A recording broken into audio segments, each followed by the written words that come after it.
Kenapa bank nak beli balik emas mesti condition dia baik? Tak boleh calar dan tak boleh kemek. Kenapa ya?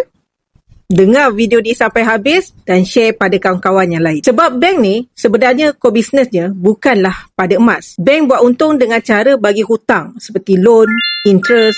Fokusnya lebih kepada financing. Jadi, bila mereka beli balik emas ni, mereka tak nak susah-susah lebur emas tu.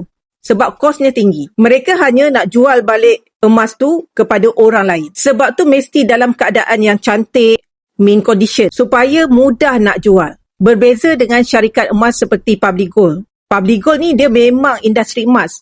Emas yang dibeli balik seperti emas perhiasan, gold bar ataupun dinar ni, biasanya akan dileburkan semula. Ia akan melalui proses dari awal sampai finishing. Patah dua pun tak apa. Calar pun tak ada masalah. Sebab apa?